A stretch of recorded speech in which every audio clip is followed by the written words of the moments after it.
Hello, ladies and gentlemen, boys and girls, sports fans. There you go. Encapsulated. Yeah, across the nation and around the world. This is Tim May with the Tim May Show featuring Clay Hall. Clay?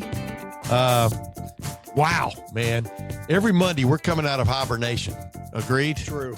And what a weekend of sports, not the least of which was that UConn-Duke game. Ugh.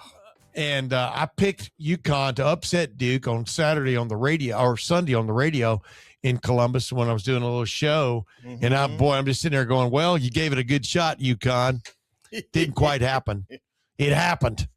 And what a finish to that game. It reminded me of some of the great finishes I got to see covering regional basketball back with the Dispatch way back when. We used to cover all the regionals, and I saw 4 or 5 just unbelievable finishes to games in the East Regional, especially, not the least of which was Leitner hitting that shot to beat Kentucky in overtime. You were back there? in 92. Oh, yeah, I was sitting about 50 feet from Leitner when he hit the shot, 55 feet. Wow. Courtside there in the old Spectrum. But that was the same kind of finish yesterday. And that Braden Mullins, when he got the ball in his hands and just composed himself, didn't hurry a shot, composed himself and swished it from 30 feet? 35 feet. 35 feet. But what a weekend, man. And, we're going to, on this show, of course, today, we're going to talk about some Ohio State football. We got Matt Wilhelm. I did a little recording with Matt Wilhelm, who's been on the show a million times. I'm making 1,000,001, but just talking about getting to watch his son Mason practice in an Ohio State uniform for the first time. That's right. That's the first time he'd been there. On Saturday, and just kind of not just his thoughts about having his son and watching his son, but also what he took away from that practice, including, boy, he is quite impressed with the way Arthur Smith and Matt Patricia run things as the coordinators, former NFL head coaches, running things on the offense and defense for Ohio State. And then we'll talk about some other things as we go along here, but give us a little capsule of what stood out to you over the weekend, and don't go into great detail, but give us a little bit of that. I'll start national just because it was so shocking. They're down 19, Tim, as you know. Yes. And Braylon Mullins, by the way. Braylon, but I said Braden Mullins. This cat is from Indy. He hits a shot to go home to play in the Final Four. Yeah. He had missed his 4 attempts behind the arc in that game. Since the end of February, he is 10 for 57, 17%. Wow. And the guy who passed the ball to him is a senior. Yeah. And he passed it to a freshman, Braylon Mullins, a name that will go down, and UConn moves on. And the funny thing about it was he thought that guy was going to take the shot because he passed it to that guy. Yeah. And because he had hit a 3 just moments earlier and stuff. But crazy. Dude, but what got you was just the composure he had in that moment to not hurry it, like I said a while ago, not just jack one up, but just like he's shooting in the backyard. Yeah. Like Jimmy and Hoosiers. Oh, Jimmy Chitwood. Terrific.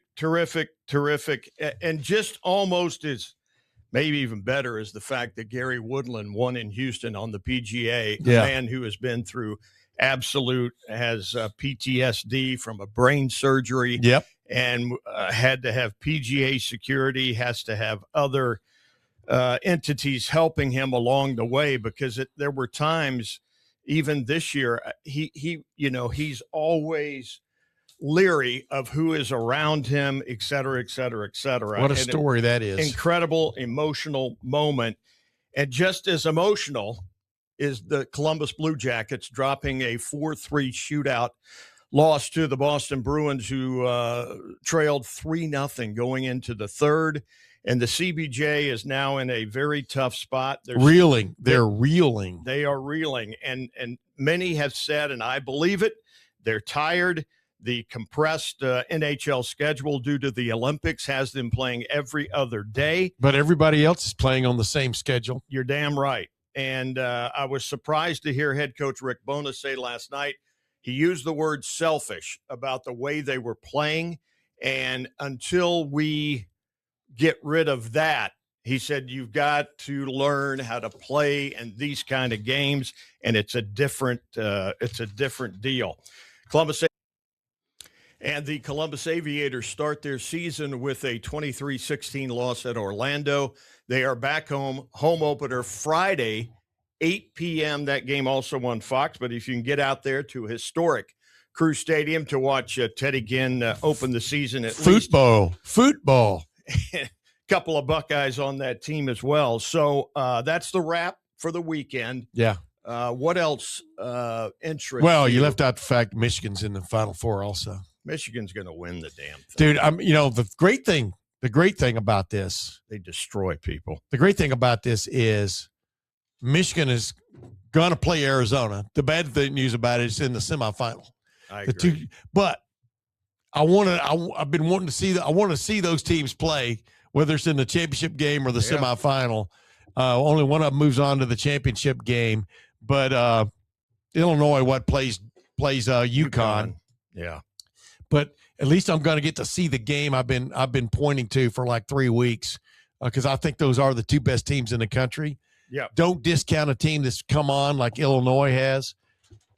Illinois, who I think it looks like Arizona's not baby brother, but brother in the way they play. I don't think they're as good offensively as Arizona, but boy, they are the tallest team left in the tournament. Yeah. Yeah.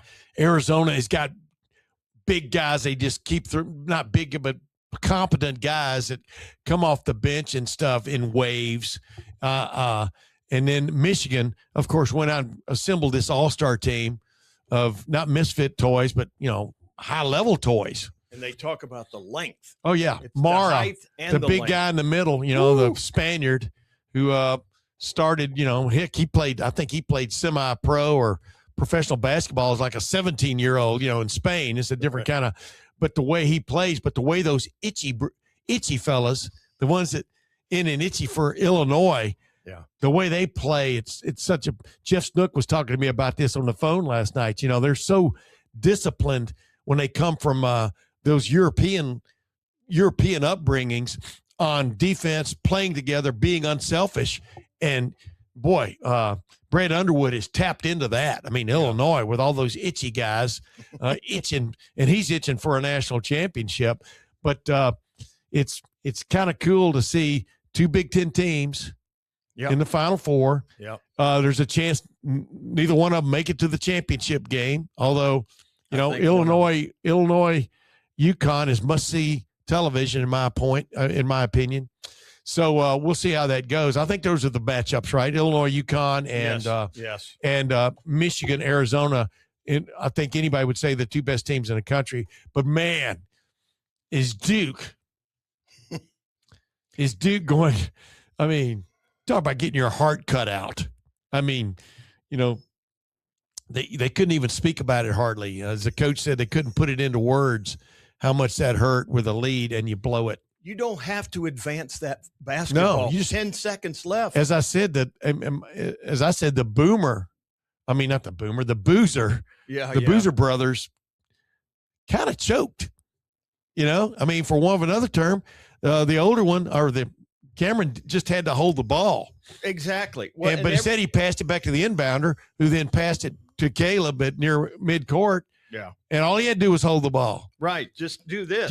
Wrap up and make them foul you. Foul you. Yeah. Yeah. Instead, we saw one of the great moments in college basketball history. And the way Dan Hurley half took his jacket off because he couldn't believe it either. I mean, we talk about great coaching. Great coaching is having a team, getting a team to believe in itself such that you're down 19 or whatever it was, 15, and you come back and win or are in contention to win that game. Forget about winning it. You're in contention. That is a well-coached team, especially second half, the poise, the composure they showed, and the belief in each other that they could come back, but then to pull off that kind of win. Well, Duke lost the game by letting them back in the game. The game could have been over. Well, that's the other way of looking at it. Yeah. I mean, yeah, they made a hell of a shot, but they should have never been in that situation. And I didn't see as much of it other than the end And then the Blue Jackets, same thing.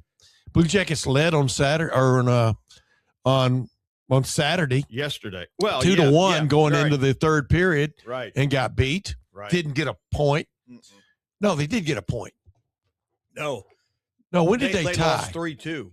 Last night, Sunday night against the Bruins. Yeah. I thought they went to OT. No, they didn't. It doesn't matter. Anyway, they've lost 4 of their last 5 games is what matters. When they were number 2, they had risen to number 2 in the Metro Division. Correct.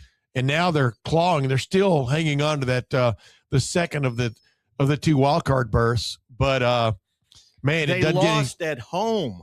You've got to get 2 points at home. Yeah. Anyway. Well, even last night, yeah. So they got 1 point, They got 1 point last night. 1 out of 4. So they stay, I think, 2 points ahead in that wild card race. So they're the last team with a wild card ticket. It's hard to explain all that rigmarole. But the bottom line is they play Carolina twice. In a row. They play Carolina 2 out of 3 days coming up middle of this week. 8 games left. That is huge. But every game matters now. And this idea, I think can get their act together. This idea that they're going to lose them all or lose 4 out of 8 or 6 out of 8. I mean, they could just as soon win those games if they just finish. But that was tough to watch. Oh my goodness! Like I told you, I was watching that game, and then I flipped over to Duke. UConn, and I'm texting with our good buddy Dylan Davis, who's at the game in his Boston Bruins regalia, because he's a big Boston fan. Don't get me to explain all that again. I don't like. Well, he's a Boston fan, but and then I texted him afterwards. I said, "Man, tough luck. I feel for you, whatever." And he goes, "What are you talking about? This game's going to overtime." And after I watched the Duke UConn game, and I go, "What?" And I flip over. And it was already starting the shootout. So went to overtime, then went to the shootout. No, and the shootout performance was not good. No. But the toughness of the remaining 8 games, Tim, you're playing 2 teams with 98 points. You got to play Carolina twice. The only team that's really bad, Winnipeg at 74 points. They're not in the playoff picture. Right. But everybody else is, for the most part. The Caps probably not, unless they win them all. But the schedule they got to play Buffalo at Buffalo. They're the second team in the East with there's another 98 points. Well, see, but the good thing about that is what is the What's bonus? Good about Coach Bonus says they've got that X by their name. They're in. That pretty helps. much right, aren't they? Well, pretty close. As close as it is. Let's put it this way: they'll be playing the Blue Jackets, who can't catch. No, they might be playing for home ice in the playoffs. I'm talking about those teams. But to think about the last game in that run is going to be against Washington. I think the Caps, in Nationwide, right? Correct. The last 2 games are at home. Yeah. So 1, 2, this is building. 3 of the 8 at home. It's like watching those thunderstorms rolling in the other night. Just you can see them on the horizon coming. But anyway, they better deal with the hurricane first, which is Carolina. Anyway, I digress. No, we covered bottom the weekend. line. Bottom line is, I didn't say this in the opening, but I wanted to play sound from Cortez Hankton, the Ohio State's new wide receiver coach, and also from the star pupil he's inherited, the graduate student. He's inherited Jeremiah Smith, some of his sound from Saturday when we got to interview these guys. And I find it better to almost play these interviews, starting at one point in the interviews, but just kind of play them at length, not because I'm lazy, but everybody knows I'm lazy, but just because so you can get a kind of feel about how interviews go a little bit for some folks who don't get to tune in. But number 2, kind of catch the flow and how things go and make sure people get the essence of the person. Right. But make sure people understand we're not taking these out of context, one way or the other. Because in the Jeremiah Smith thing, we'll have him addressing the thing that kind of popped out of that interview about, in the transfer portal, when the transfer portal market was around, he wasn't in it, but a lot of people were hoping he would be. Sure. And we're trying to coerce him maybe to get in it. He didn't really name names. He didn't even name a name. When I said, when I got him to clarify a little bit, he didn't name the name, but you guys all probably all know who it is. That's what he said. And as I said on the radio yesterday, let me put it this way: it's not the Red Hawks. No, he's talking about.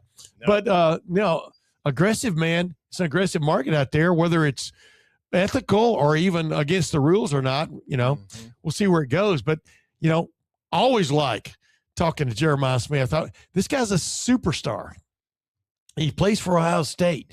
And why is anybody surprised he stuck around at Ohio State? You know what I mean? Yeah. But, some people aren't in it just for the money. But as I clarified on the radio yesterday talking about, he's getting paid at Ohio State too. Oh, handsomely. Yeah. He's not just getting room, books, board, and tuition. No. And all the meals he can eat. I guess that's covered under board. I don't know how that became board. Maybe it means smorgasbord. But anyway, but Cortez Hankton, and pay attention at the end. We'll clarify what he's talking about near the end when he takes a while to pay tribute to a former player when he was coaching at LSU. Yeah. The player who came with him, Cal Parker, how important it was in his mind, how touching it was to see Cal Parker lose his black stripe, which means Cal Parker just 3.5 months in as a bona fide Buckeye now, or 3 months in. He's certified. Yeah, he's bona fide. And then after that, stay tuned for my tete-a-tete. That's not the right term. My give and take with Matt Wilhelm, one of my favorite people of all time. Not shaming you at all, but without further ado, let's get to Cortez Hankton. And remember, as he's being asked here, following in the footsteps of pretty much of Brian Hartline, and as I clarified to somebody, might have been on the radio. Yeah, I did. I keep referring to the radio because I was on for 3 hours. I said a lot on the radio on Sunday with he owns the airwaves. Kilo Bartimas. Not really, but I said, you know what? Check out Cortez Hankton. He's got some big shoes too. I mean, at Georgia and LSU, and now he's at Ohio State. He's put guys in the league. His own man. He's his own man. That's what I got out of that. Yeah. Without further ado, let's get to this interview we and 25, 30 of our best friends in the media had with Cortez Hankton at the Woody Hayes Athletic Center after Saturday's practice. Well, first and foremost, I love winning and I love being the best.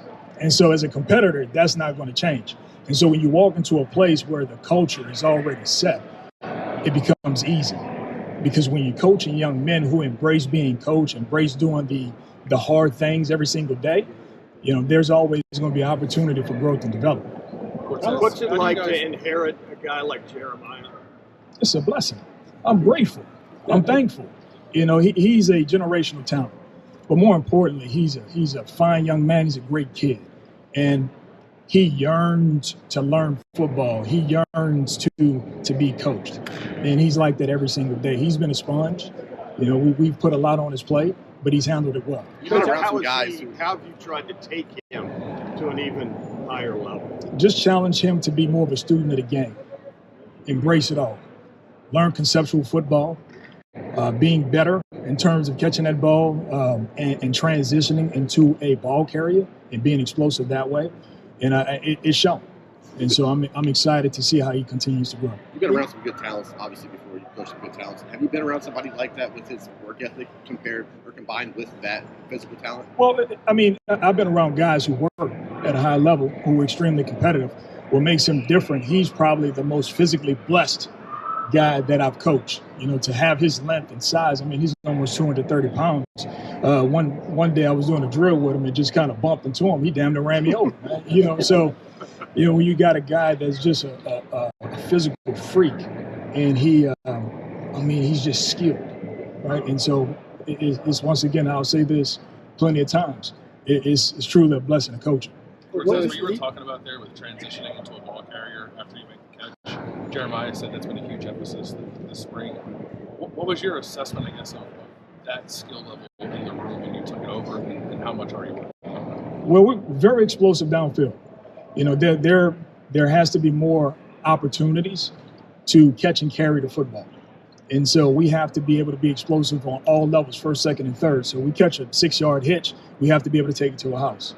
We catch a dig, we have to be able to take it to the house. And that has to be our mindset and mentality that every time that we touch the football, we're going to score. And so what I've tried to do is add a little bit of personality to the room. I mean, sometimes, man, they're so serious. And so I'm like, look, you know, the game of football is meant to be fun. And there's going to always be a time and place where the focus has to be laser. But also we have to embrace every single day and know that the game that we're playing is a blessing. Man, there's so many things that's going on in the world, man, and that can make you think twice about what you're doing. But when we step in between these white lines, you have to really embrace that moment and opportunity and just live in the moment. The need for the run after the catch, is that something you targeted on early? Is that something Coach Day said we need to work on? Where did that? Well, it's a part of my personality, just in terms of like who I am and what I've coached over a number of years. And it was something I felt like we can improve on. And so when I came in, Coach, you know, ironically said, hey, this is an area where I can feel like we can improve. And so I felt like it was right in my wheelhouse. And the guys have done an outstanding job just embracing that mindset and mentality. And it showed up. It showed up in practice. Cortez, Brandon, in essence, is the veteran of this unit. He's the vocal leader of this unit. How crucial is he? And have you seen steps that he's raised the level of his play? Yeah, well, first, he has a infectious personality. He's a natural leader. He's a captain for a reason. And because of that, the guys are willing to listen and also follow his lead. And he has put it on tape. All right, his actions they have aligned with his words. And it's good to see. And the things that we needed to continue to work on from just over the last couple of years in terms of his progress and development, he's really been intentional on embracing that and doing it. And your impression of Cortez Hankton? Talented, but he's young, right? Like all of the young guys, they have a lot to learn, you know, but he's done a good job and just trying to get him to truly play, you know, at a high level with urgency and playing fast, but he's so efficient and smooth and he has the length and ball skills and he's extremely talented young man, you know, but he still has to improve every single day. Two more guys. When you have somebody as gifted as Jeremiah, what can you do to at least physically get him better, improve him, or is it more of a mental thing? Well, you can always work on your craft, no matter how physically gifted you are. And so even though he's a physical freak, quote unquote, he still has to continue to work on the craft of playing the receiver position. He still has to continue to develop to being a route runner. He still has to learn to be physically dominant, which he has, but there's always the area where we can ascend and continue to climb. And so I've really challenged him to do that, like truly be dominant. What was your view of Ohio State from where you came from, et cetera, that background, and how has it, shaped up or whatever as far as since you've been here from the standpoint of the program, the facilities, et cetera? How's it lived up to that call? Well, I've always respected and admired this program because of the rich tradition and culture. But when you walk into the building, you truly start to understand why this place has been able to sustain this level of success. You know, what Coach Day has done in terms of really creating the culture and the brotherhood, and also coming from a space of tough love, it's been fun to embrace. It's been fun to embrace because what happens is I was able to step in that room and keep it rolling. And was that a brave step by you as you look back? You write your ticket a lot of places and stuff. Why did you want this? Man, you know this is the place to come to. You know, like, hey, when Hart left, you know, you kind of look like, okay, that room is loaded over there. And when I got the phone call and had conversations and communications, you know, I could see myself as a fit here. Yeah. And so it's even better than I would ever have imagined. We're going to finish up Jeremiah. I've stood along many times. I'd love to have been Jesse Owens' track coach. You know that man. Mm-hmm. Just to fine tune. Is that what you feel like you're working with a super graduate student in case of him? And how would you explain that in layman's terms?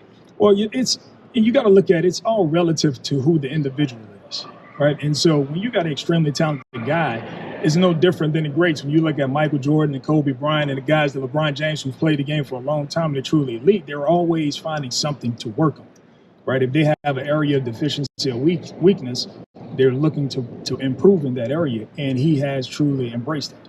Cortez, why are there so many guys talking about Brock Boyd right now? Because he's made plays when his number has been called. right? And he's a great, what makes Brock truly a good football player is his football IQ first and foremost. As a young guy, he's truly instinctive and he understands conceptual football. You can tell that he comes from a family. His dad is a high school football coach. And so he comes from a family where they live, eat, and breathe football. And so he understands the game like he's a, 3-year college student. Like he's been here a while, and so he's been really fun to coach. Was he on your radar down there? Say that one more time. Was he on your radar down there before you came up here? I knew exactly who he was. Yeah. But you always get a different perspective when you get to actually coach a guy and see the redeeming qualities and the traits that have nothing to do with a physical skill set that makes a kid different. And that's him. Now, making no mistake, he has some physical gifts, but his toughness, his football IQ has truly helped him really catch the eyes of a lot of people. Finish with Bill. Devin McEwen and Kyle Parker.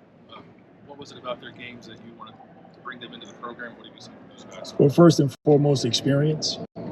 You're just looking for a couple experienced guys who you feel that can come in and embrace this culture, embrace the competition, and really can embrace the coaching. They understand what it takes to be the best and to play championship type football.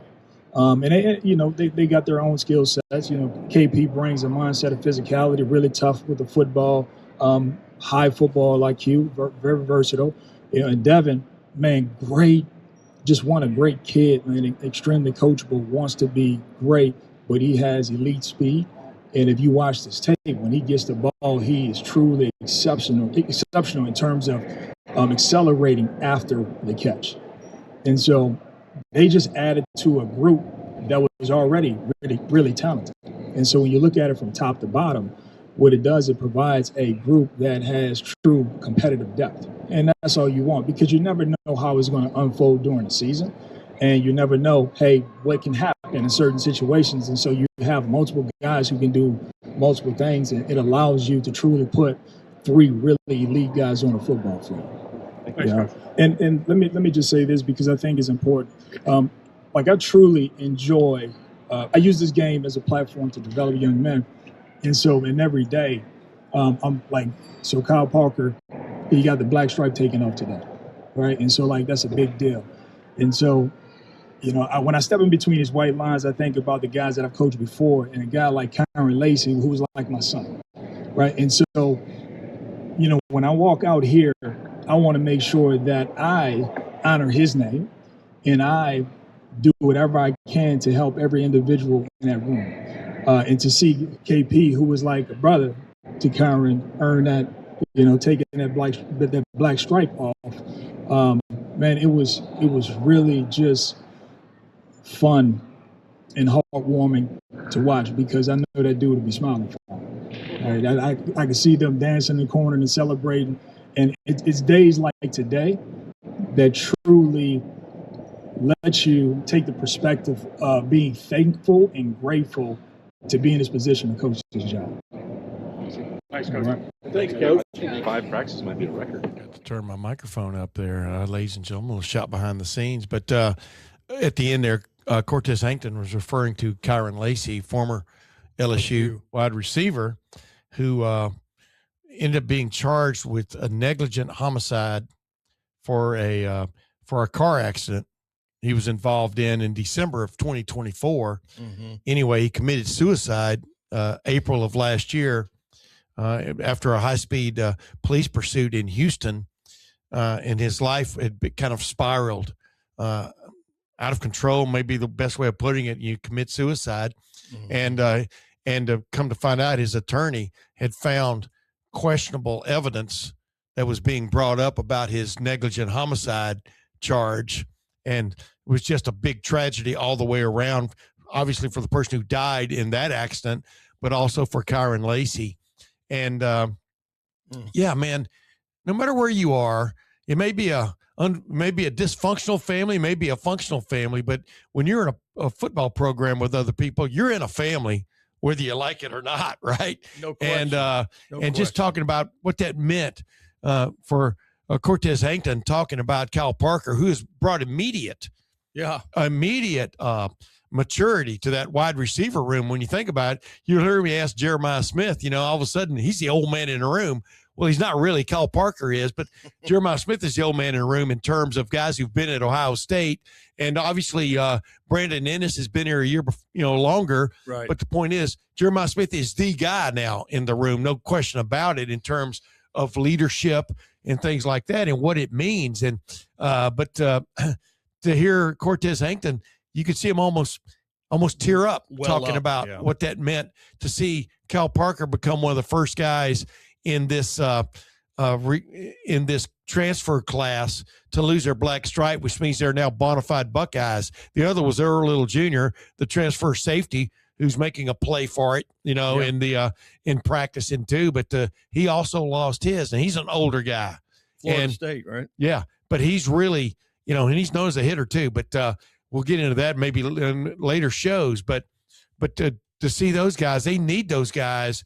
Not just from a depth standpoint, they need those guys from a age standpoint and leadership standpoint to really step forward, because 51 new guys on this team, counting recruits and transfer portal transfer portal guys, whatever. That's crazy when you think about it, isn't it? Was it James Smith who said the other day, he goes, transferred defensive tackle from Alabama. And he's talking to Buckeyes. He goes, oh, you don't know him either. Oh. Yeah. And he was just like, we all got to come together. Yeah. Coaches and players. Exactly right. Well, real quick before we move on to Jeremiah Smith, you wanted to say something. Well, I don't know if I want to say it after Jeremiah, but, Cortez Hankton talked. He sees an area for improvement. Oh, yeah. And I think Jeremiah has seen. He addresses it. He does. And just as a prelude here, yards after catch last year for Jeremiah, 378 yards. Where do you think that ranked among FBS receivers? I don't know. Stunned me. Go ahead. 43rd. Yeah. And so JJ can, he says, I can pick it up. So, and now reinforced by his new wide receiver coach. Tell you what, that I think it was against Miami, that little slant he caught and cut it up. That was that was quality yak. Don't talk back. Yeah. Hey, but you know what? Let's get to just the interview with Jeremiah Smith. It's not that long, and I think folks will enjoy it. What's Coach Hankton? What's he brought to the team? Coach Hankton, he brings a lot of juice to this program, especially in the receiver room. They've just been a big help for all of us coming in, all the young guys and me as well, and all the veterans. Just a guy that fits our culture and fits everything that we ask for in the receiver coach. And blessed to have him on our team. How are you trying to get better? I'm always trying to find ways to get better. Always trying to find ways, this offseason to advance my IQ to game, be better at yards after the catch. That's really the biggest emphasis in our receiver room this year, especially a goal from us this year. I think we was like the worst team in yards after the catch last year. We really had no guys that had juice when they had the ball in their hands. So that's something we've been working on as a receiver group this year. What's it like to be the oldest guy in the room now, so to speak, and what's that responsibility of that? How are you kind of bringing guys along in that regard about what's expected? Yeah, it's pretty crazy how time flies. I'm going into my junior year now. I remember I was just a little freshman out here running around making plays. But now, like you said, I'm the oldest guy in the room. So, I got to continue to come in each and every day and continue to Ohio State standard as a receiver. And the guys before us, they did it every day here. So I got to continue to do it as well. Just making guys miss. That's really it. Running through a soft shoulder. Coach Hankton, he does a good job with showing me clips and stuff like that about how to run through a soft shoulder and making guys miss. I feel like that's something y'all gonna see from me a lot this year, making guys miss. Brian Day said, go ahead, you're fine, go ahead. Jeremiah, with everything that you've accomplished already in your career, why is it still important for the Iron Buckeyes? Because I'm still the hardest working person on the team. No matter, like you said, I'm all the accolades and stuff I still got a mentality that I'm gonna always be the hardest working player on my team, no matter if it's in the league, I was in high school, the hardest working player on my team, and in the NFL, I'm gonna be the hardest working player on the team. So it's something that's been installed in me as a little kid, and that's the only thing I know how to do is work hard. Do you know? You're probably not ready for your record when you leave here. season records are for catches, yards, and touchdowns? I don't know the exact number, but I know who holds them. I know Mecca hold the receptions. I think he holds the yards as well. And I think Chris Olave holds the touchdown record. So, yeah, it's in my radar for sure. Did you come here wanting to break those? I mean, come here, you don't really think about breaking records and stuff like that. I feel like this coaching staff does a great job with using me in the right way to accomplish those things. So I'm really grateful to hopefully break them records. Brian Day called Devin and Kyle pros from day one. So when they showed up, they just had a pro mentality. What have you seen from those guys? Yeah, them guys just like they fit our program, they fit our culture. I mean, them guys came in workman mentality and just been doing things the right way and just kept their head down and working. So respect them for that. Is football easy for you? Football is not easy. It's not. It's not. I might make it seem a little easy, but it's frustrating. Like today, like I was frustrated today. I had I won't say I had a bad day, but it was just frustrating out there for me and Julian. Like we just didn't connect a lot today. It's frustrating. It's not easy. What's your toughest class? My toughest class.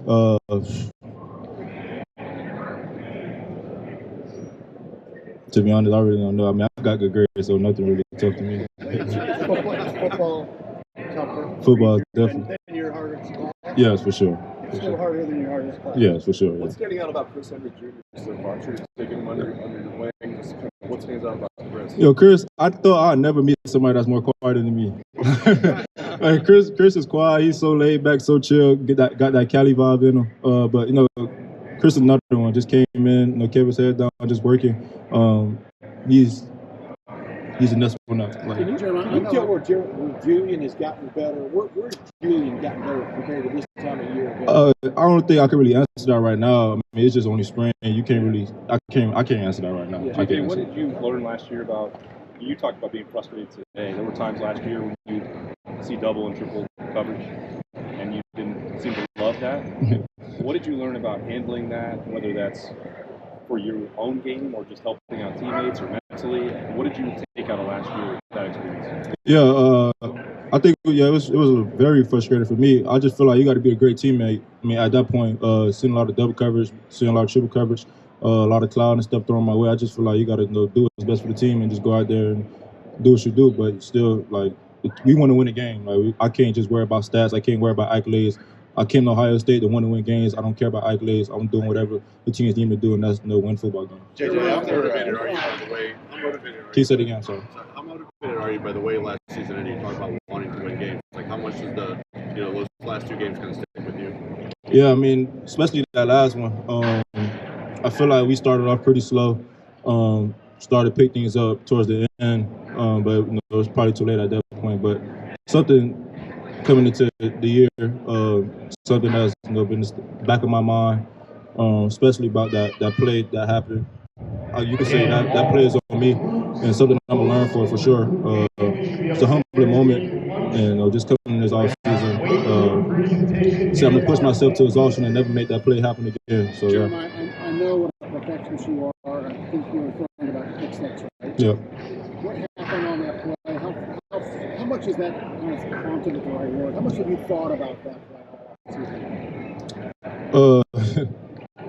I won't say I think about it, but it's something that's always in the back of my head. I mean, especially after that game, which is always on my timeline on Instagram and stuff like that. So, to be honest, I really don't know what happened.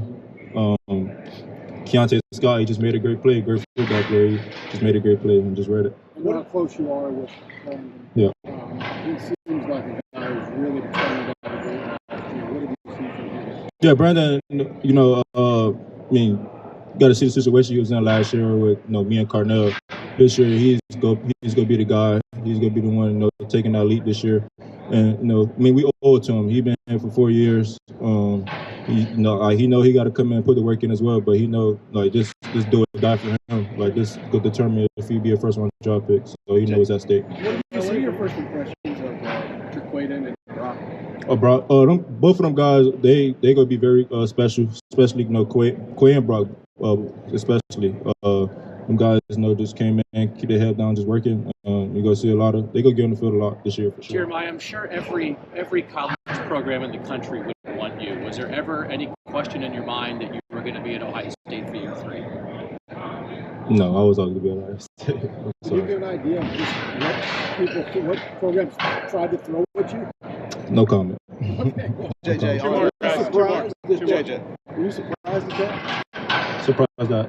Maybe things coming your way offer-wise that may or may not be. No, I wasn't surprised. I mean, I knew, especially at the end of that game, that a certain program was going to come at me very hard. But I'm not going to say no names. I think everybody here knows who it was. But JJ, let me see if we can.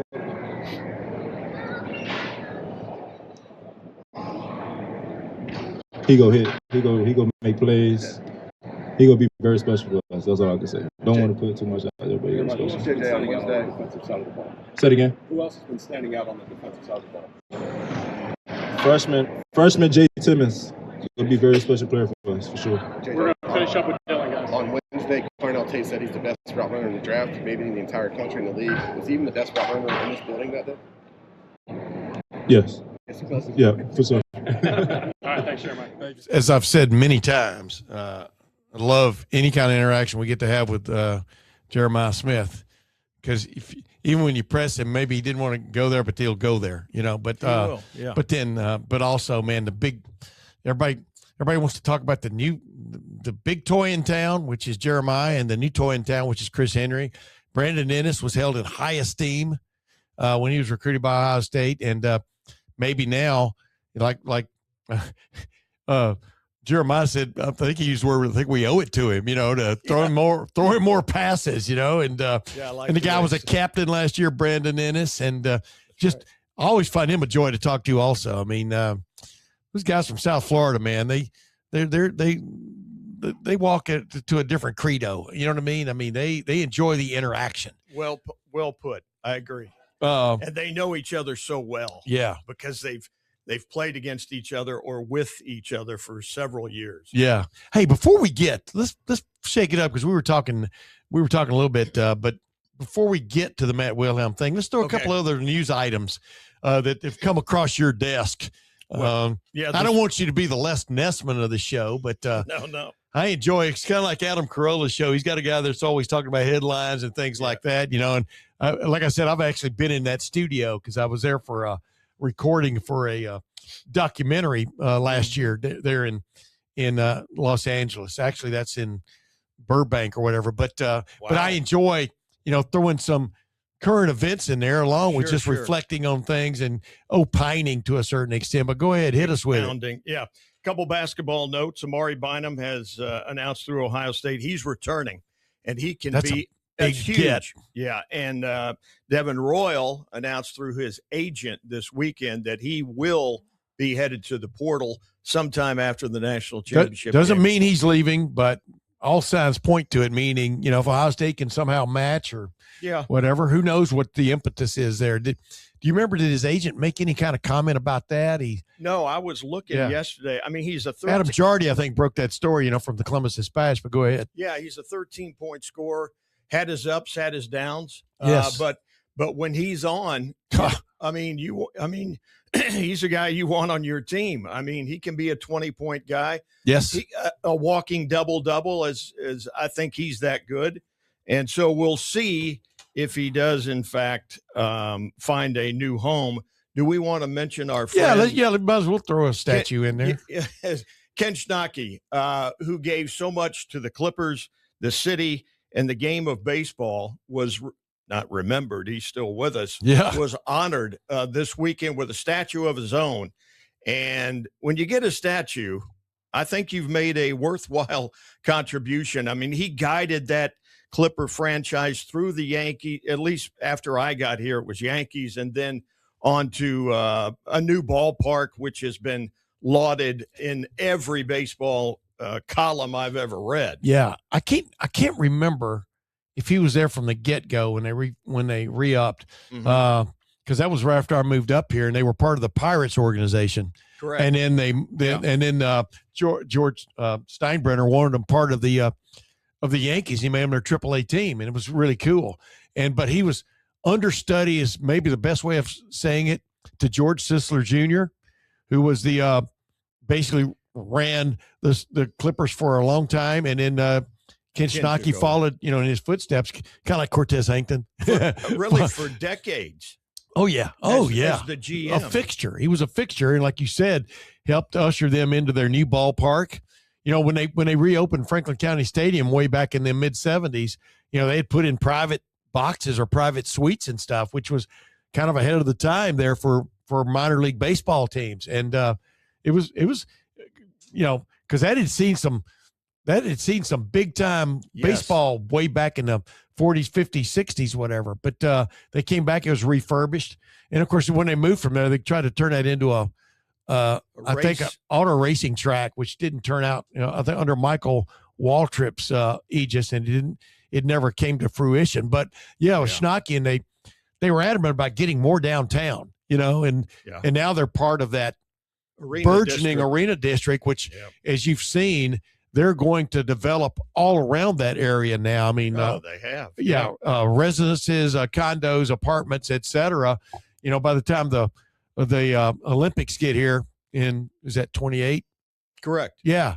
I mean, they're going to be it's going to be a real, all the way from the Clipper Stadium, you know, or the Crew Stadium all the way through to the arena and past, you know, and up High Street. It's going to be a thriving area of town.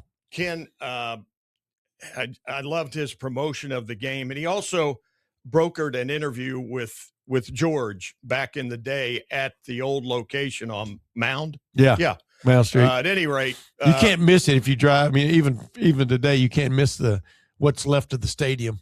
Yeah.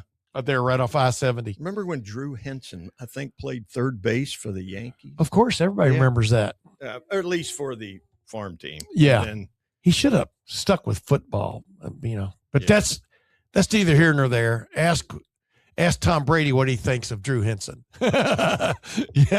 When Michigan didn't know what they had, and, you know, went with Henson because he offered a, quote, dual threat. Yes.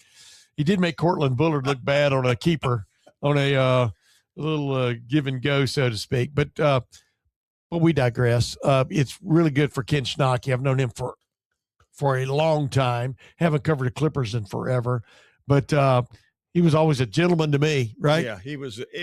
I'm interested. Have you seen? But go ahead. Go ahead. Have you seen the statue? Is it big? I saw a couple of pictures, and I'm going to go by after the show, take a couple pics of my own. Is it a fairly large statue? Yes. Oh, yeah. Can I ask you have you seen the Jerry Lucas statue outside the Schottenstein Center? Once driving by. Dude, I think I'm tall. I think I'm as tall as that statue is. Well, and Jerry Lucas. You're 6'2". You remember in Spinal Tap when they dropped the Stonehenge things down and they're miniature? I'm sorry, I'm not. Anyway, the movie Spinal Tap, cult favorite. Yes. And it's these miniature, they had asked for this special effect of having the Stonehenge, and it's these really small Stonehenge instead of, you know, big, massive. Yeah. And that's what struck me about Jerry Lucas. Jerry Lucas was bigger than that statue. So much. And, you know, you ought to at least match the guy's size, I think, in a statue. Like Woody Hayes, you know, outside the Woody Hayes Athletic Center, that's a statue. And Jesse Owens, that's a great statue there.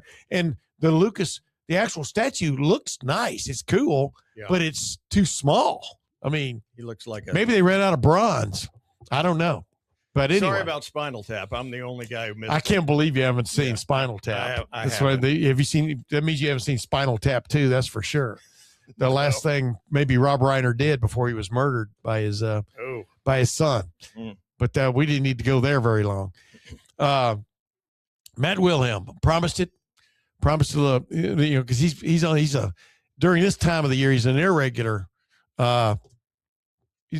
feature on this show, but during the season he's a regular feature every week. Matt Wilhelm, former linebacker, All-American linebacker at Ohio State, part of the 2002 national championship team, part of a Super Bowl winning Green Bay Packer team. I mean, he's got rings all over.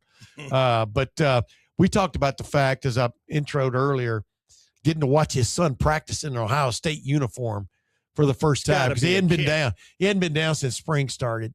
And just kind of what that is about, but then other thoughts, because Matt and I could talk for 4 hours. I think people know that by now.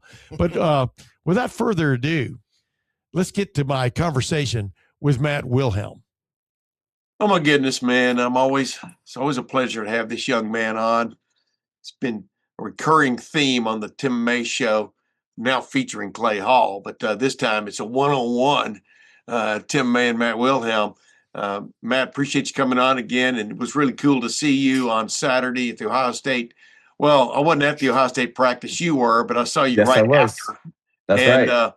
And hey, I'm trying to think. Is that the first time you've watched your son practice as an Ohio State Buckeye? Yes, Mason sir. Wilhelm, budding center or guard for the Ohio State Buckeyes. Go ahead. It is. Actually, it is. And it was exciting. And I think that the timing of the practice as a parent and also as a former player, watching a team, because they're now, 5 practices in, six practices, whatever it is. So they've made some headway. There's some install. And I think, again, navigating the former player and the dad hat, which you sometimes simultaneously have to wear. Yeah. By the way, you look really cool in it. You look really cool in that double hat. I try.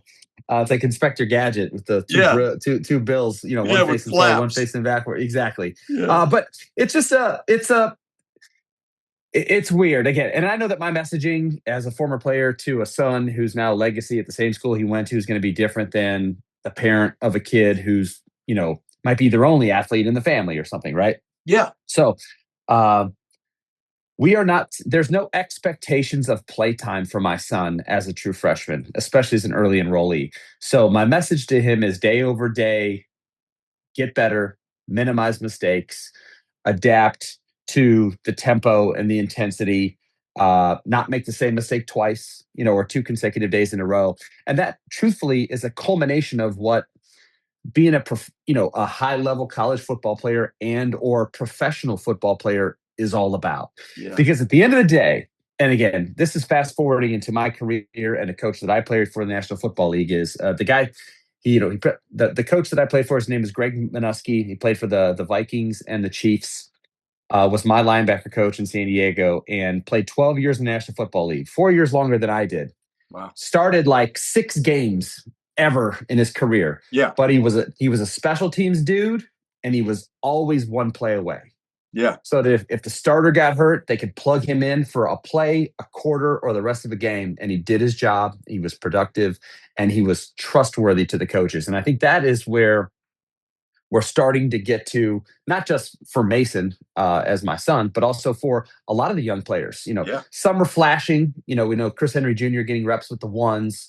Some of the other players, Timmons at corner, and you're seeing Sincere with the 2s. Again, I'm just, rattling off a few. Sure. It's all based around trust. Do I trust them to do what I've coached them to do, or that we install? Do I trust him to not make the same mistake that he did on Tuesday, on Thursday, on Saturday, and so on? And I think that's, for Mason, I think what, not so much the physical aspect or the intensity or even the technique that he's being asked to perform, which is continually being tweaked. For him, a lot of it, and this is for a lot of folks who, want to learn the inside scoop, is Mason's never played center before in his entire life. Yeah. He's practiced at center. He snapped the ball at center in high school. He's worked a lot of shotgun snaps. But what he's been asked to do in these first couple of weeks of spring ball is play a position he's never played before. And at Ohio State, and I'm sure many other programs across the country, when an offense breaks the huddle, the offense, and really the offensive line, but the offense and conceptually is the centers for about 3 to 5 seconds for him to ID the defense, make some calls, get the 5 offensive linemen and maybe even the attached tight end on the same page to block the play or protect the pass play a specific way. Now, he can be right and he can be wrong, especially as a freshman playing center. And then either the clap of the hands and gun by the quarterback or the smack of the ass, on an under center play. And then the offense then gets passed to the quarterback. Yeah. To call out potential blitzers, shifts, motions, can a play, get into the second play that was called in the huddle, and then on goes the snap. So, and there was a couple of days where he was swimming with that content, like a lot of these young players do. And what was very satisfying, and again, in some cases, maybe it was my presence, but Saturday for Mason was a culmination of all of the things that he's kind of struggled with or was, kind of like swimming. His head came above water on Saturday, and he had a great practice, which was very satisfying for him, more so than anything. And, immensely proud of his practice as well for me as his dad. But I was impressed by the progress of the entire team. It was great for me as a former player to get down to meet Coach Patricia, which I had not yet, to meet Arthur Smith, which I had not yet. And truthfully, it was also a parents' practice as well. So for me, be able to rub elbows with, and again, I'm wearing a name tag. I'm a big dude that looks like I play football. And so a parent just naturally, people look at my face and look at my name tag, and then all of a sudden introduce themselves. And they happen to be the parent of a kid in the 2026 class. Yeah. I also got to spend time, BSing with Mr. Hinsman, Carson's dad, who is the 5th-year senior, who's the place where Mason wants to be 4 years from now as great a multiple guy years. too. Yeah, great guy. And so it was just overall a great day, a great opportunity for me. Again, wearing both hats to get down and enjoy Mason's first practice, as you said. And then also just to get in, and as much time as I spent with the offensive line watching Mason, I didn't want to impose any pressure on him to perform, although I think I did a little bit, which was great. I spent as much time down on the other side with Coach Laurinaitis and Coach Patricia going through some of their walkthroughs and one-on-ones as well to really dig into the defense. Yeah. Before I move on, when you looked out there and you saw Mason occasionally in the fray,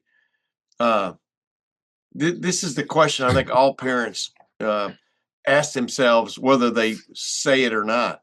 But was it apparent to you that he belonged in that group? You follow my drift, meaning this is going to be a challenge. This is nothing's given, whatever, but my son is not out of place. You understand what I'm saying? I mean, absolutely. And I think deep down, we knew, coming from, St. Ed's, a Division I program who plays a, very hard schedule. Mason's seen, and played against big nose tackles and 3 techniques. He's seen 260 pounds plus almost every week with the schedule that we played. So there was no worry about, is he going to be able to handle the size, and is he going to be able to handle the speed? Because he's handled that at the high school level the last 2 years, given where he's coming from. And I think what Saturday was a culmination of, not only for Mason, but I thought a lot of kids is, and this is just where they're at in their progress in spring ball, is can it all happen in between their ears? Yeah. And I kind of alluded to and kind of laid out, what's asked of him at center, a position he's never played before, to be under center and or in shotgun, make these calls, snap it accurately, and then go do his job, right? Which is the job of a center, which is hard, right? And it's not for everybody. Everyone else would just go play guard, if they can't do that, right? Right. But I thought it was collectively. I loved the passion of the coaches. I love players coaching players. That's, veteran guys, older guys, tweaking younger guys after a rep, whether it be 9-on-7, a team rep, or a 1-on-1 about hand placement or footwork or things like that. And ultimately, at the end of the day, there was some validation for me as a dad that, like, oh, yeah, he belongs. Yeah. And I think I think what you saw also was there was and it was an early period in practice where maybe the twos, like the 1.5-2 defense, was left in for like a play or two too long against the threes. And it was like a couple of run plays went for no gain because they did their best to block up the twos. And Coach Day was like, get those threes in there. Like let's go 3s on 3s, not 2s on 3s or 1s on 3s, and it's like, this is just such a phase of learning for, physically, emotionally, and mentally for these young men, Mason included, to go out and perform, to teach something in the classroom. And this is just not football. This is even just teaching. It's like you teach someone an equation, in a math class, and you study it all week. And then on Friday, you have a test or a quiz. Yeah. Can they perform that they know what you've taught them on a test or quiz? And I think that's what, in this case, from a football standpoint, is that's what every now Tuesday, Thursday, and Saturday are, because you're going to meet you're going to review, you're going to fix, you're going to take either the positive reinforcement, you're going to fix, the bad, go out the next day or meet the next day, install something new. Can't overlook what you've learned already because they're going to take for granted that you got it. Yeah. And then they're going to install new. And that's where I think you're going to see some natural segregation this is not just, say, freshmen. There will be some natural segregation of the freshmen that can go out and perform each practice, the content that they're being asked to remember and recite and then go do against another very good player on the other side. But you're going to see some natural separation because they're still tinkering right now. Early in spring, the coaches are with lineups and who, where, and what they like and who does what best because they're seeing them in their uniform. Helmet and shoulder pads for the first time. The natural segregation will happen, but who can do it mentally day over day, week over week, and continue to progress and have this upward. Now that trajectory might be this, doesn't necessarily have to be that. Some guys will be like that, but some guys who could just naturally manage what they're asking of them mentally and then go out and do it physically. And you'll see it as a media member, when you get that access. I won't see it as often because I'm, only down, once or twice through spring. But then the culmination of being the spring game is the natural segregation of, wow, he started here at the, guys will start up here in spring ball and then be down here by the time the spring game gets here. Then other guys who are down here, the newer guys, maybe second year guys, have just slowly over the course of 14 practices, spring game, it's like, shit, he's rolling with the twos now. You know what I mean? Yeah. He was just a name on the back of a jersey when spring started. And it just goes to show who can physically and mentally take the content and perform it every practice, then review it, fix it, install new, and go out and do it again. And that's that repeatable process. And again, for those, especially like us as a family, and I reiterate it a lot, and every time I talk to someone is like, we're not attaching any performance with expectations of wanting to play. This is just a learning, molding, messing up, fix it period for us as a family because I understand this process because I lived it. And I'm able to give that message to my son and have him, make those little incremental steps day over day, not some massive jump to go be positioned as a starter or a backup by the time spring ball's over. No. Yeah. It's learn the offense, do your job, command, your 5 seconds, at the line of scrimmage, and then pass that baton off to the quarterback and then do your job when the ball snapped. Gotcha. By the way, the reason my eyes have been looking all over, I'm not sure whether we're recording or not, but I'm taking on good faith we're recording. I think we are. Because he changed the buttons. We're recording. It's showing me we're recording. Oh, it is? Because I'm not getting. It's not showing me how deep we are into this. But and people, if you're new to Zoom, ladies and gentlemen, that's just the way it is right now. I'm talking as we're recording. I wanted to ask you this. Sure. Your reaction to seeing two former National Football League head coaches, if you already named Arthur Smith, offense, and Matt Patricia, defense, as the coordinators. What, maybe it's nuance, but what looked different about practice in that regard? I mean, and what struck me, the little bit we've gotten to watch is everything is scripted extremely well, but boy, there's a velocity to the practice. You know what I mean? There's an intent to get things done in a orderly fashion, but in a quick way to get as many reps as possible, et cetera. What was just your reaction to watching a full practice led by two former NFL head coaches? Well, I think first and foremost, what stood out to me the most was to your point, was the preparation and professionalism of the way the practice operates. There's not a lot of wasted time. There's not a lot of wasted reps.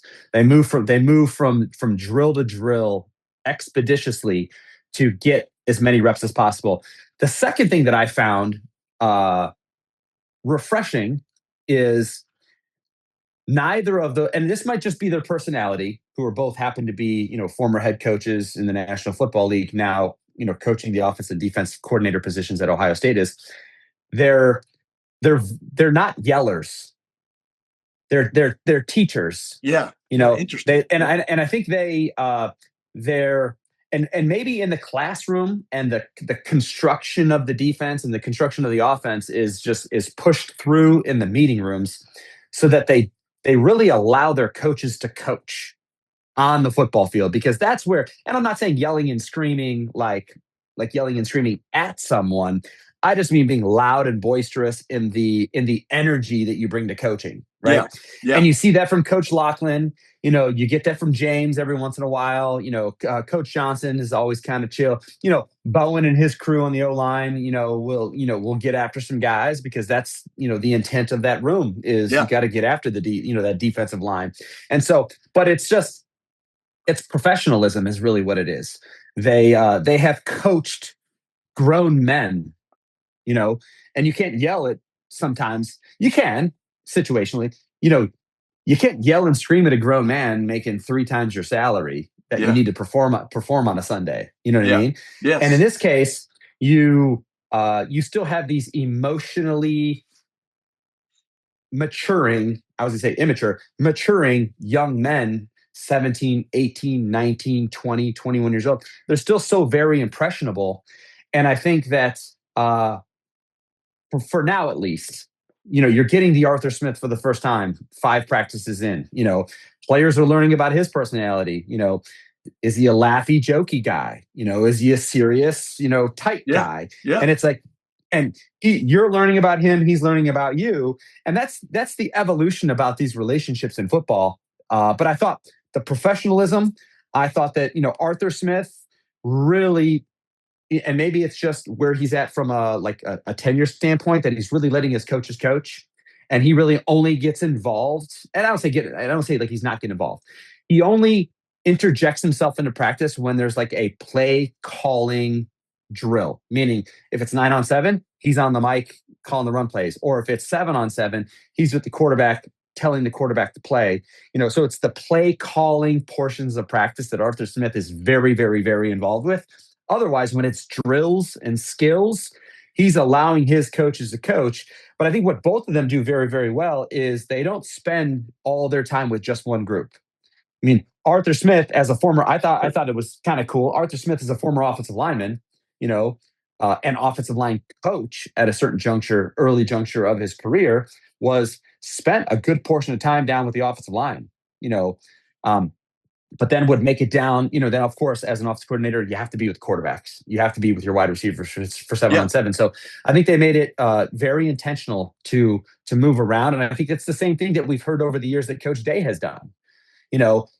Even when he was the play caller and offensive coordinator, it was, I need to get down with Coach Knowles and spend some time with the defense, not holding them accountable, but not just fully. And I know there's a lot of trust, but just having my thumb on them, having my thumb on my guys, having my thumb on my coaches to make sure that I know what's going on, so that I'm not so fully ingrained, in the offense that the defense just gets to work, completely, simultaneously and autonomously on its own, Yeah. Yeah.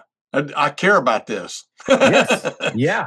Yeah. I mean, I'm telling you, I think, the last 2 games of the year last year didn't work out like Ohio State fans would have liked, obviously, understatement. But I think Ryan Day has really become a head coach, man. I mean that in every sense of the word, the kind that, he wants to know like you said, some coaches hire an offensive coordinator and then they help coach the defense, or some hire a defense coordinator. They go help coach the offense, whatever their specialty was. But I think Ryan has immersed himself into becoming that omnipresent head coach. Yeah, and to be very frank, and I say this, given I'm in Browns country, is everyone always, ever since I've come back to Ohio last 15 years now, it's like, what's wrong with the Browns, right? And I go, and I thought like the Ravens, and I know that John Harbaugh is no longer the head coach in Baltimore now and with the New York Giants, but I thought, you look at like what Marvin Lewis and what John Harbaugh, had done in the division for so long that the Browns kept hiring an offensive coordinator to be a head coach, but then he's also the play caller. Yeah. And there's a level of trust that I think happens over time where John Harbaugh, who's a special teams coordinator, becomes the head coach, then hires 3 coordinators that he trusts. And he becomes and in this case now, given the landscape of college football, he's the leader of men. Yes. He's their boss. He's their coach's boss. He's essentially, in some cases, the boss of the players too, but he's the leader of men. He's the culture developer. He's the brotherhood, constructor, and to make sure that everything is the way that he wants it to be, aligned, aligned as the CEO. And I think what we've seen, over the course of Ryan Day's tenure as a head football coach is like there's been times where he's was the play caller, and then entrusts, as he did last year, the offense to a certain extent to Brian Hartline. And we saw what Matt Patricia came in and did, very quickly as a defense coordinator. And I think now, given, as I say, the landscape of college football, and now you have, 2 former NFL head coaches as your offensive defensive coordinators, is Ohio State is truly constructed like a well-run NFL franchise, with a CEO, a leader of men who molds the young men, cares about the young men, develops relationships with the young men, has 2 great coordinators that he trusts, that he can walk in at any time and hold them accountable on something that he didn't like from practice, and that's okay. He doesn't have the perceived pressure to have a play sheet in front of him each and every Saturday to be right or wrong, while also being the leader of men and the CEO. He can do his fundraising efforts, centered around, NIL. I think the recruiting aspect that Ryan Day can spend time, as opposed to not being up on a whiteboard, losing sleep over X's and O's. He can lose sleep over losing a 5-star or a 4-star from California or Florida, or guaranteeing that he gets down there to see them, to help them, urge them to become a Buckeye. And I think it allows him. And I think lastly, and this is a lot of people overlook, and I know this is not part of the, $12 to $14 million that he's earning to be the head coach at Ohio State, is, he's got RJ, his son, who's a, budding quarterback at the Division I Power 4 level. Yep. Who's he's going through that recruiting process that I went through a year ago with Mason. And so he can be a little bit more present as a dad for that. He's got 2 maturing, young ladies in the house and a wife at home that he has to be accountable to as well. Oh, yeah. And so it's the same way I talked about early on. It's like, former player hat, dad hat, at practice. It's, the hats that Coach Day and many other coaches like him wear is a lot. Yeah, absolutely. And I think lastly that, a lot of other places, big places, like Kirby Smart, like Kalen DeBoer, maybe like Steve Sarkisian, is like, you have to wear all those hats with the pressure of being a top 10 football team every single year, competing for your conference championship and the college football playoff appearance and a national championship. Gotcha. So it's a lot. Yeah. Last couple things.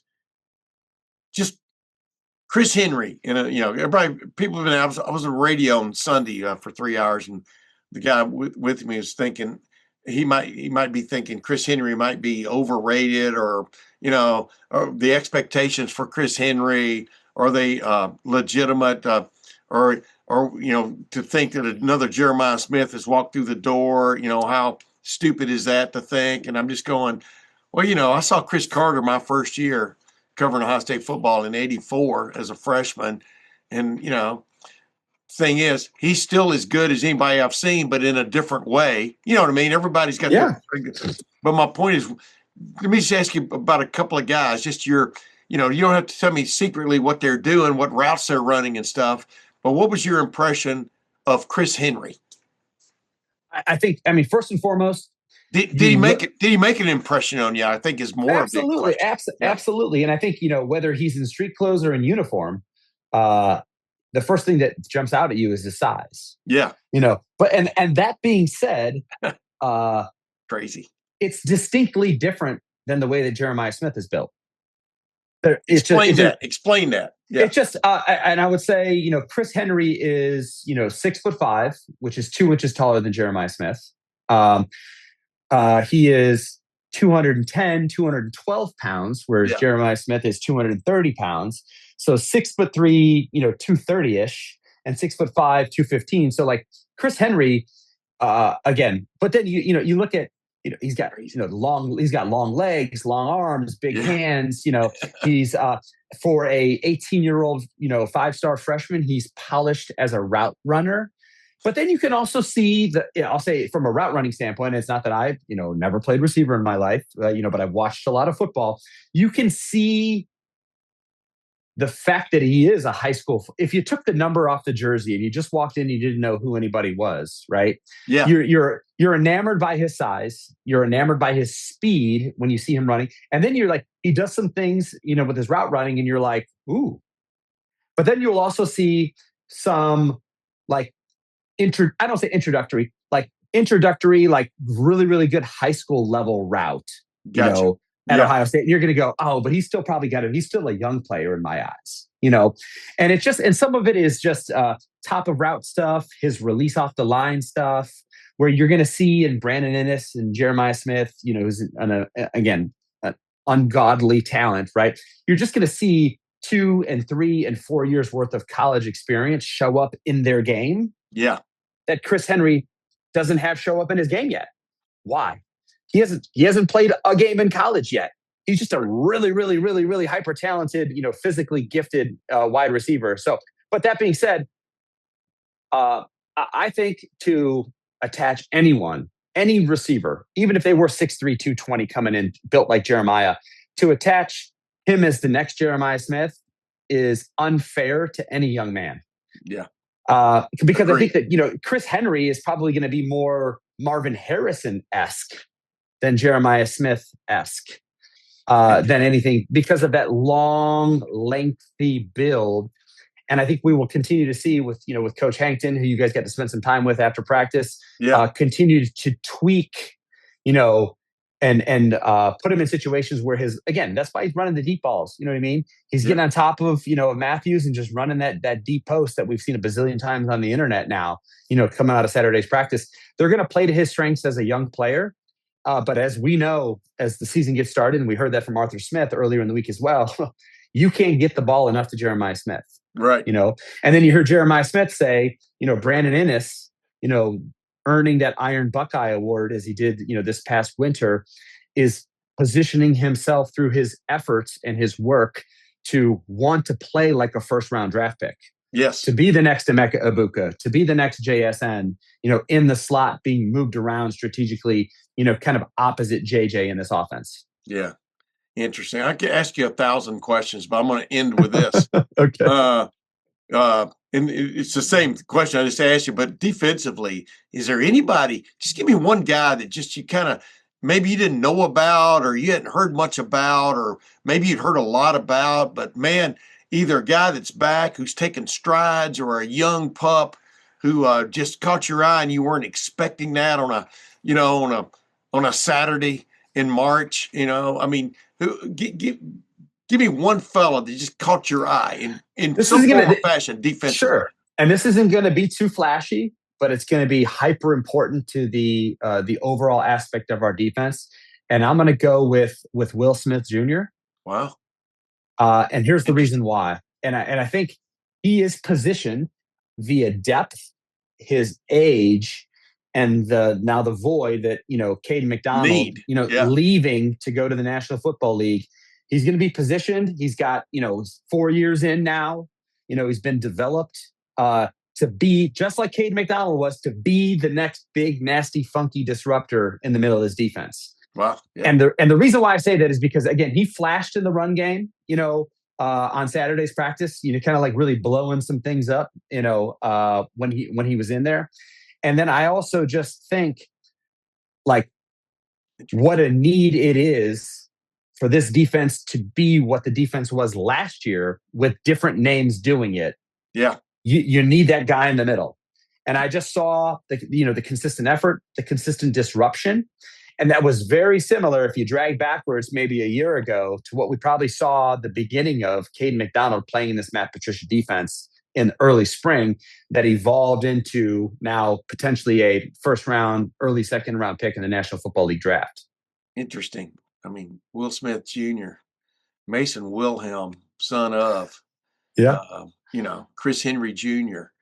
Dude, there's something to be said for having a daddy in some form or fashion that played the game, right? Well, and Timmons, the corner, son of Lawrence Timmons. Exactly. I mean, you got both Styles boys moving on. Using Ohio State as a tool to move on. Yeah, but I mean, Timmons, for example, Jeremiah Smith gave him a shout out.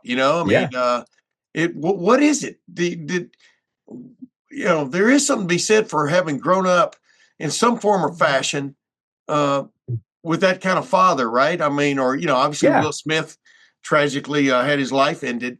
One of my favorite players of all time, one of your teammates. But the point is, there is something to that, right? There absolutely is. They're absolutely. And the other young man that was the number one 2028 football player in all of the land was on a visit on Saturday as well. Jet Harrison, younger brother of Marvin Harrison Jr. Yeah. Marvin Harrison, the dad, was also in attendance with their mom. So that's another, what might be in the pipeline here a couple years down the road. And here's yes, it's absolutely genetics. And I think it's funny that Lawrence Timmons played linebacker like me, and they have a son that plays corner. I played linebacker. I've got a son who's playing center.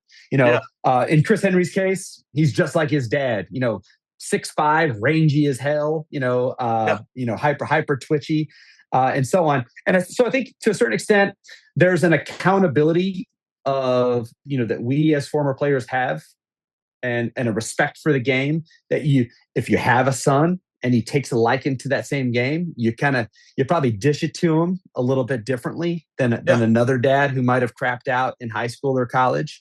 You kind of keep the reins tight on the young man, and then when it clicks for them, you just dump knowledge on them. And at least that's in my case, what I kind of did for Mason, the best I could from an offensive defensive perspective. And then I think the greatest question about all of it is, and again, take the fact that I played at Ohio State. I played at Purdue, right? But I played big time college football. Is the respect that the Timmons family has, and the Henry family has, and the Wilhelm family has, and the Smith family has for what Ohio State represents. Yeah. And now you and I, because we kind of cover it and we're a part of it, we could go on and on and on and on and on about what all those things are. And I think it's what makes that place special. And I think even as a former player, when I was playing in San Diego, I always questioned, and not so much anymore because I've gone through the process and I've seen it up close and personal through Mason's recruiting process, is like, how the hell do you get a kid to leave Florida? Yeah. Or Texas or California, when you have Florida State and University of Miami and University of Florida, and you got Texas A&M and you got Texas Tech and you got UT, and you got Oklahoma, not too far away. You got UCLA and USC and Washington and Oregon. How do you get these kids to fly cross country to Columbus, Ohio, and fall in love with the place? Yeah. And the culture and the brotherhood and the winning and the development and the first round draft picks and right. We can go on and on and on and on and on. And I go, that is just the one big why of what makes Ohio State football what it is and why it's hated the way that it is. And I actually saw a poll the other day somewhere on Twitter. It's like the most hated, program in all of college football, right? And it's the same way that I go, it's the reason why I hate the Lakers. It's the reason why I didn't like the Patriots. It's the reason why no one likes the Yankees. It's the why no one likes the Penguins for all those years. It's like, why? It's winning personified, and envy that no one can do it like they do it. And they're consistently chasing that greatness. And I think that's what's special. And I think for us as a family to put a bow on it, when Mason leveled up and earned that opportunity, it's, go play at North Carolina, amazing school, beautiful campus, amazing geographic location for Bill Belichick, or commit to this place and play the long game that checks all these cumulative boxes. Take away the fact that I went there. All these cumulative boxes for this young man in his career that, again, will naturally put you on this trajectory to be great. Yeah. To embrace that challenge, it says something about you. Whether you end up staying at Ohio State, that remains to be seen, right? But for a young man to embrace that challenge, that's admirable to me. I mean, it is. And that's the one thing that not I think everybody's going to not everybody's going to get in the ring and knock out Mike Tyson like Buster Douglas said, but just to have the temerity or the guts to get in the ring, in the first place, it's and that's where something about you. Lastly, to give a little bit of fatherly insight it's why every time I see Marati or every time I see Bowen or any of the the offensive line coaches, I'm just kind of hold the kid accountable and bust his ass. Yeah. You know what I mean? Yeah. But then also on the flip side, when the good happens, and I think in some cases, for Marvin Harrison Sr. and, Lawrence Timmons and his son, and, I know Chris Henry can't have that message coming from his dad, but every chance that your son has the opportunity to show you he's good enough and he belongs, what I take the time to do is, whether it's via text or whether it's with my voice, like, hey, kid, I'm proud of you. Yeah. What you're doing is really freaking hard. Yes. Not just playing Division I football, but at the place that you chose to do it at. I'm proud of you. Keep it up. Let's go. And it's those things that sometimes maybe you didn't have from your parent.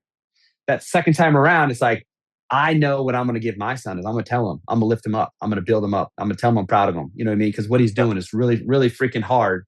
And that's why I want to also tell those coaches, bust his ass and keep it hard and keep him rising to the occasion. Hey, Matt Wilhelm, thanks for joining me again. Let's do it again before the spring game and then after the spring game or showcase or scrimmage or extravaganza, whatever they call it. You know what I mean? You got it. Yeah. I'm actually going to be down. I'll be down. There's another open family practice on Saturday, so I'll be down again. Maybe I'll see you again in person. There you go, ladies and gentlemen. One of my favorite people of all time. Let's get back to the Tim May Show with featuring Clay Hall now. My time with Matt Wilhelm, and glad for him to get to watch his son, Mason, in an Ohio State uniform. And Mason's coming along, man. He like Matt pointed out, he's probably not going to play this year, but you've still got to keep recruiting, even though the transfer portal's out there. And Mason Wilhelm is definitely a project. It's interesting. They moved him to center from the get-go because they need things going on there. And it's interesting to see how this offensive line is going to play out because, I do believe that Saturday, for example, during that practice, they had Austin Serveld at right guard and so need a left tackle. And Ian Moore at left tackle. So, yep. Things they are developing. That doesn't mean that's the way things are going to finish. We all thought Austin Serveld was going to be the right guard a year ago, but it didn't work out that way. Left tackle didn't work out. Ethan Onianwa, who we all thought after spring was going to be the starting left tackle, didn't work out that way. Austin Serveld moved to left tackle, and I thought did yeoman's work at left tackle. And so the experimentation, whatever you want to call it, the cross-pollination, whatever you want to call it, is going on in spring. That's what spring's all about, pollination, right? I didn't get Ethan Onianwa look good at Pro Day. Hey, he looked good the first time I saw him at Ohio State a year ago. That cat could move. Yeah. So, but anyway. He just didn't function like they wanted him to at left tackle. I mean, there's a lot of guys that fit the look test, and if you watch his video when he played at Rice, he dominated, but it didn't happen for one reason or another with Ohio State. He's moving on to the NFL, and life moves on. You don't talk about spilt milk. You don't talk about milk that wasn't delivered. You don't talk about milk that someone took from your porch. You know what? Because nothing you can do about it now. You move on. That's what Ryan Day's all about, and his group. So we'll be back again on Wednesday to talk about some things. Matter of fact, we're going to play an interview that you and I did, and we're going to do it because, if you stockpile these things eventually, you got to roll them out. Yeah, you got to roll them out. Or, I hate throwing away stuff or just disregarding stuff. So can I give them the initials? Yeah, no, you can just say we're going to have Paris Johnson Jr. on. The little interview you and I did with him on Saturday. I think it was Saturday after practice. Am I correct? It was. But it was cool because he's a steadfast member now of the Arizona Cardinals, been in the league for a while now, left tackle, and just some of his thoughts about not just that, his career, but also about what he sees in the Buckeyes. Bingo. Especially, I'm very interested in when I asked him particularly about Sam Greer, that freshman Big fella. offensive lineman. Man, does he pass the look test. Unbelievable. But you know what? For Clay Hall, I'm Tim May. Until Wednesday, we'll see you then.